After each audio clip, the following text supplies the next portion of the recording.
going on, ladies and gentlemen, children of all ages? Welcome to another Plus One Daily. My name is John Olson. Honored, grateful, thankful that you guys have decided to spend a few minutes with me on this glorious 21st of July 2016. Might be a little bit later if you're around the globe, but here in beautiful Edmonton, Alberta, Canada, it is the 21st of July 2016. Hope everybody's having a fantastic day. Did a few little updates here. I'll give you guys a little heads up of what has been happening over the past couple of days here. What's going on, Carl? Henrik, how you doing, man? Over the past couple of days here with TimTech. As you guys know, a few days ago we updated some code. There was a few hiccups, but everything is smooth sailing right now. Updated a lot of cool stuff on the back end, so you may not see it on the front end, but on the back end we did a lot of updates and stuff, so should be cool. And of course my phone is ringing right now during my show, because this is when people call me, during my show. Anyways, other news. I made a blog post today, hitexchangenews.com, a little bit different than what I usually talk about here at Plus One Daily. This is more general businesses, general business, online business, marketing, branding, social media, etc. Hit Exchange News is traffic exchange specific. So a little cool topic that I wanted to address today, and you can check it out at hitexchangenews.com. But what's going on, Kent? But today, the big news is I had a lot of fun overnight. I don't know if you guys had a chance to see what I was doing. I was hanging out in CTP chat, and we did I called it, what's going on, Rip?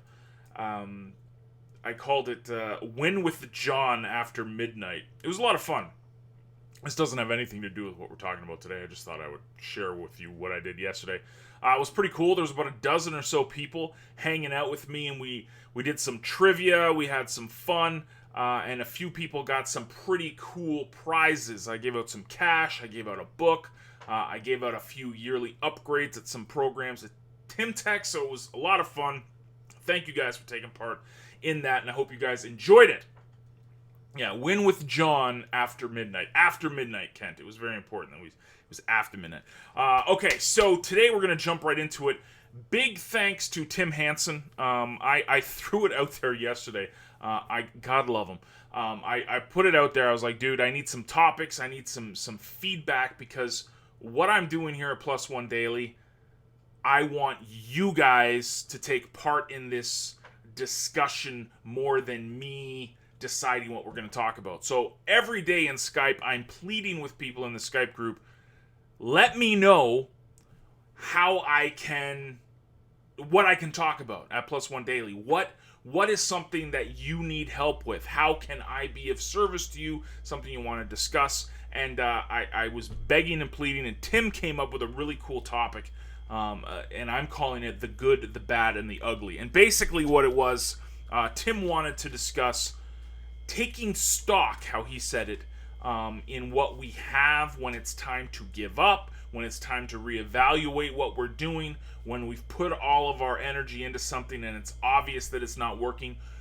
When is it the right time to keep going? When is it the right time to give up? And when is it the right time to reevaluate kind of your marketing practices and tools and services and opportunities that may or may not be working for you? So I thought this would be a cool topic, but as I always do, I want to share a story, because I think that's very important in business. You got to share life experiences, and I have a lot of experience when it comes to the good, the bad, and the ugly. So I'm going to share with you guys a story of basically how I had an epiphany, an aha moment, or whatever you want to call it. What's going on, Candace? Hello, Nancy. Hello, Scott. Back in the day where I was at wit's end. I really was. I almost gave up on everything. And there was a few things I did give up on. There's a few things I didn't. But the important thing is that I stuck through it. And I wanted to share with you guys a story. anyways, like I was telling you guys yesterday, I began my internet marketing career with a company called MPAM, which was based out of Western Australia by a guy named Michael Russell. And I was part of his inner circle, let's say. It was called the MPAM Setup Team. And basically what it was an online membership site that was very, very confusing. But he decided, hey, for a fee, I'll get one of my MPAM experts to set up your system for you. So I was part of the setup team. So I started making a little bit of money on the side doing my marketing and advertising, but also for being on this setup team. But I tried my hands at everything while I'm doing this, right? I was a part of this program called My Passive Income. It was the first money I ever spent online, $29 on mypassiveincome.com. It's not around anymore, but one of those programs, there was all these little $20, $10 business opportunities that, you read the ad copy to this stuff and you swore it was going to be the next biggest thing. But I dabbled. I was a, like we were talking about yesterday, I was a jack of all trades, master of none. And I'm spinning my wheel. I'm doing this stuff at MPAM, and I remember it. I had moved back to Toronto from out west. My son was born. He's 2 years old now. And I'm just like, you know what? This is going nowhere. I've got to give up. I'm spending all this money. I'm not making any kind of return. It's a pipe dream. Everybody else is making money. There's something wrong with me. I can't make money. I give up. And I did. I literally did. True story. I gave up. I basically stopped doing anything online. And that lasted about 3 days. 2 or 3 days, I think, was my official retirement from the internet world. So I jumped back on it because something inside me said, hey, dude, you got to reevaluate. You got to take stock of what's working, what's not, and how can you build a business if you're going to give up so quick. So I didn't give up. I gave up for a couple of days and reevaluated myself. So I think that's a really good thing. Sometimes you got to step back and kind of say, is this working? If you're tracking and you're seeing your results and you're using analytic tools like Track.me, you know what's working and what's not. So it can be very disheartening when you're putting all this energy and money and effort into something and your trackers and your analytics tools are saying you're not getting results. So maybe stepping back is a good game plan. Now, I'm not saying give up. I'm stubborn about it. I truly believe that persistence is a key trait for internet marketers, for business people online. I think being stubborn about it is almost a gift. It's almost something that most people don't have. But it's really, really important that you take stock, as Tim said. You really, really got to see what's working, what's not. So going back to the story of how I got started, there was a few things I gave up on. I gave up on the slot machine marketing way of doing things. I stopped putting $10 into that, stopped putting $20 into this, $10 into that. I stopped doing that. While stepping back, it allowed me to see, is this really helping my business? Me getting involved in this new opportunity of the day, this program that's going to revolutionize the world. Anybody remember, what was it, Spam Terminator or Cash Evolution or something? There was a bunch of these programs that came out back in the early 2000s. If you're old school like me, you remember some of this stuff. It was just... It was everything. Every month there seemed to be a new hot business opportunity that was out there, and you had to get it on the ground floor, else you weren't going to be a success. Well, that I quit. That I gave up on. I said, you know what? I need to look at what's working, what's not. And this is roughly around 2002, 2003, when I was working with guys like Rich Taylor, Robert Fortin, and Michael Russell too. And they basically sat me down and said, dude, you need to focus. You need to figure out what you're really good at, what you love doing, and be here in 10 years from now. Because if you're here 10 years from now, you're going to be ahead of everybody else. That really resonated with me. So that's when I looked at everything I was doing. I said, okay, enough of this crap, enough of the spending money uselessly on programs that didn't do anything but put money in the owner's pockets, didn't do me any good. I don't regret a single thing, though. It was all a learning experience. But what it taught me was that I didn't need to be everywhere. I didn't need to be everywhere. I needed to be what I was really good at, where I excelled at. And that was something that will stay with me for life, because that really changed my business and my outlook. I stepped back and said, I don't need to put money in this, I don't need to put money on that, and I decided what I needed to put money into. That kind of what birthed the pizza plan. I knew I had to build a list. I knew I had to create a value such as Hit Exchange News, which was originally called Dr. Traffic back then. I had to put blog posts out there, e-zines they were called back then. I needed the autoresponder. I needed a tracking tool. I needed advertising. I needed these core things that would help my business and brand grow for years and years and years to help me be here in 10 years from now. Throwing money at the latest, greatest opportunity online didn't really work. But investing in myself, investing in my business, oh, now we're getting somewhere. Now we're starting to see this stuff really pay dividends. So that allowed me to really, really focus on what I wanted to do long term instead of what the program owner wanted to do, which was get money from me. And then I started, this is back around, again, now we're talking mid 2000s. Then I really started reading a lot. This is when I really got into learning and growing, and I got addicted to Seth Godin books and Jeffrey Gitomer books, Brian Tracy books, John C. Maxwell books. This is one of the biggest quotes I remember, and I'm going to give credit to Brian Tracy for this, but Darren Hardy has talked about this a lot too.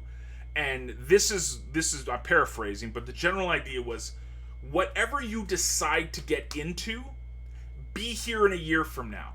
If you're going to get into an MLM, be in that MLM a year from now. If you're going to get into an online opportunity, be in that a year from now. Be as excited in a year from now as you are today. And what it separates you from what the lazy people, the majority of the people that just show up and try to make a quick buck. That will differentiate you. That's what we talked about yesterday. How your position becomes your authority, you become an expert in something, your personal brand. That is something that really, really works. Be here a year from now as much as you are today. Be invested. Be in something that's really, really... Well, this is... Carl, you bring up a good point. What if you work in 7 months and no real results in something? Results to me, this is a tough one, okay? And I use this example a lot, so pardon if you've heard this before. I love using the example of my offline buddies who started a restaurant. So, again, story time with John. Couple years, about almost 10 years ago now, I was living in this little tiny town called Saskatoon, Saskatchewan, and I had a few buddies that saw that I was building an online business and I was working for myself, and they did the typical 9-to-5, but they were really attracted to the work for yourself stuff. So they didn't want to necessarily get into internet marketing or anything like that. They wanted to do a restaurant. They wanted to create a restaurant. A really good friend of mine was an amazing cook. The other guy was learning business. So they said, you know what? Let's get involved and start our own restaurant. Now, this is what's funny. Starting a restaurant, there's a whole bunch of money you need. Not only do you need to sign a lease on a place for at least 6 months to a year, you also have to buy all the fryers, the grills, the food. There's so much money that goes into it. So this guy refinanced his house, got a loan for like $250,000, like $250,000, and developed a business plan for this restaurant and launched the restaurant, and knowing full well that he would be in the red for years. He did not expect to make any kind of return for the first 2 to 3 years. Now, fast forward now, they've sold the business and made their money 3 times over, I think it was. But they knew going into something, they would have to go $250,000 in debt, with the chance, not the guarantee, the chance that they would make money in 3 to 4 years from now. It's crazy. Now, here online, you can't, you tell someone to spend $20 on an autoresponder and it's like you're pulling their teeth. It's a different mentality. So I'm not saying that you should be spinning your wheels for 7 months at something. What I'm saying, though, is that online business wants results like this. Offline business wants results down the road, because think about it. if you invested, I'm just going to throw it out there, Carl. If you invested $250,000 into a business, would you give up in 7 months? Well, the answer is, absolutely no. You'd stick with it. You would try to make your money back. But online, exactly. You need to think long term. You need a 2 to 3 year plan. You need that in all business. It's just online because the costs are lower than offline. But the business practices are still the same. It's still the same. It's the exact same thing. You need to build the brand. You need to build the relationships. You need to build the customer base. You need to show up every day for a year at least to be there. Now, again, I don't know what business you're talking about. It could be something that may not work. There's a lot of stuff. There's a lot of stuff out there that, let's be honest, is pretty shady. It's pretty scummy. Like, it's tough to wave the internet marketing flag every now and again because the majority of the stuff out there is pretty suspect. But there's the good stuff. And if you're in it if you're not getting results because it's hard to get results, that's different than you're not getting results because the things the program's crap. So due diligence is really important. I think due diligence is critical. You need to do your homework. You need to look into stuff. But this is why I go back to the two things you need the most. You need your brand and you need your mailing list, because opportunities come and go, companies come and go, but your personal brand and your mailing list are two assets that'll be there forever and ever and ever. So if you spend the bulk of your time building your brand and building your building your brand and building your mailing list, it doesn't matter what the opportunity is. You. That's the key thing. The opportunity is you. If you're building that long term, you can go from, I don't recommend it, but you can go to a program 7 months later, it's not working. Oh, well, I tried. But it's due diligence. You need to be building yourself. You got to look into something before you get into it. But don't give up just if it gets hard, right? If it gets hard, that's a good thing. You want the struggle. You want it to be hard. If it's easy, it's not worth fighting for. That's why I think the good, the bad, the ugly of this internet marketing dream that we all have, you got to take the good with the bad because it does get ugly. For sure. I highly recommend to people the advice of Brian Tracy and Darren Hardy. I read in their books years ago. Be as invested a year from now as you are today. And really, really think that maybe you do need a day off or 2 days off or a week off just to sit back and analyze it. Reflect on, is this something I really want to do? And it's a personal thing. I can't tell you what you're doing is right or wrong or good or bad. It's up to you. It's your journey. It's your path. And I'm telling you, if you get it, when it snaps and everything, it's the greatest thing on the planet. Working from home, being in business for yourself is the single greatest thing I think you can do for your career and your life and your family, because I wouldn't change a thing for the world. The good, the bad, the ugly, I love it all. So thank you guys for coming and rocking with me. I hope you guys got a ton of value from this video. Try to keep it around 15 minutes, but we're at 18 minutes, so apologies for going a little bit longer than normal. But thank you guys for coming, and Carl, thanks for the questions, man. Thank you everybody out there for taking part and sharing this. The video will be up on Plus One Daily in about an hour from now. Check out Hit Exchange News as well today for a really cool topic about change and how we need to embrace change. And if you have any questions, please drop me a line. Skype is John Olson, just John Olson, JONOLSON, and I'm in Edmonton, Canada, if you need me on Skype. So thank you guys for coming and rocking with me. Toodles, may the force be with you all, and thanks for coming. Toodles. I got a countdown now.